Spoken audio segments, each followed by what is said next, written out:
कैसा है तू और हमारा देश कैसा है? ऐसा ही जैसा आप छोड़ के गए थे।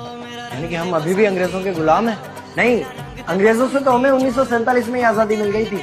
अच्छा, तो अब तो हमारे अपने लोग देश चलाते होंगे ना? हाँ, तब तो देश काफी आगे बढ़ गया होगा। जब हमारे अपने लोग देश चला रहे हैं तो गरीबी और भ्रष्टाचार का तो नाम ही नहीं होगा। सबको बराबर हक दिया जाता होगा, किसानों और मजदूरों का अच्छा ध्यान रखा जाता होगा ना? नहीं, ऐसा तो कुछ नहीं है। तो कैसा है बताना मुझे।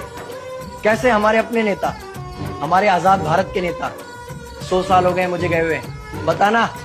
हमारे अपने नेता वो तो अपनी जेबें भरने में लगे हुए हैं। आने वाली 7 पीढ़ियों को नहीं बल्कि 700 पीढ़ियों को ना कमा कर खाना पड़े उस चीज के इंतजाम में लगे हुए हैं। तो तुम लोग क्या कर रहे हो और हमारे देश का युवा क्या कर रहा है? हम लोग तो इंस्टाग्राम पर रील्स देखने में बिजी हैं। यानी कि हमारी कुर्बानी का देश के लोगों पर कोई असर नहीं पड़ा। देश के लोगों में कोई देशभक्ति नहीं, कोई देश प्रेम नहीं। नहीं, ऐसा नहीं है। आपके लिए और देश के लिए बहुत प्रेम है भारत के लोगों के दिलों में। हर 15 अगस्त और 26 जनवरी को तिरंगा फहराते हैं, पूरे जोश के साथ भारत माता की जय बोलते हैं और आपकी डीपी भी लगाते हैं। और भारत और पाकिस्तान के क्रिकेट मैच के दौरान तो हमारी देशभक्ति पीक पर होती है। तुम इसे देशभक्ति समझते हो?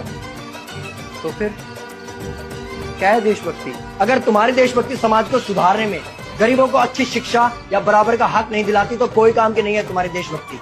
भ्रष्ट नेताओं और सरकार के खिलाफ आवाज उठाओ, लोगों को एकजुट करो। लेकिन अगर हमने सरकार के खिलाफ आवाज उठाई या नेताओं से सवाल पूछे तो हमें एंटी नेशनलिस्ट कहा जाएगा या हमें गद्दार करार दे दिया जाएगा। तो डरता है। 23 साल का था मैं जब अंग्रेजों ने मुझे फांसी पर चढ़ा दिया। मुझे तो आतंकवादी कहा गया था। अगर अब नहीं जागे तो ये देश सोता रहेगा। ये सरकारें, ये नेता देश को बेच खाएंगे।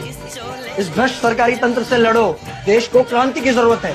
क्रांति यानी कि हमें हथियार उठाने होंगे, बंदूकें उठानी होंगी जैसे आपने उठाई थी। नहीं, हमारी क्रांति विचारों की। जब अंग्रेजी हुकूमत ने हमारी आवाज नहीं सुनी तो हमने और जोर से आवाज लगाई और अपने विचार रखे। और क्रांति केवल सत्ता को बदलने तक सीमित नहीं है, बल्कि इस भ्रष्ट अन्यायी तंत्र को जड़ से उखाड़ कर फेंकना है। पर ये होगा कैसे? अपने आसपास से शुरुआत करो। जो भी तुम्हें भ्रष्ट नजर आए उसके खिलाफ आवाज उठाओ, एक्शन लो। तुम्हारे टैक्स का पैसा नेताओं की जेब में जा रहा है, हिसाब मांगो। अपने वोट का सही इस्तेमाल करो, लोगों को जागरूक करो और इस देश को आजाद करवाओ। इंकलाब जिंदाबाद, इंकलाब जिंदाबाद।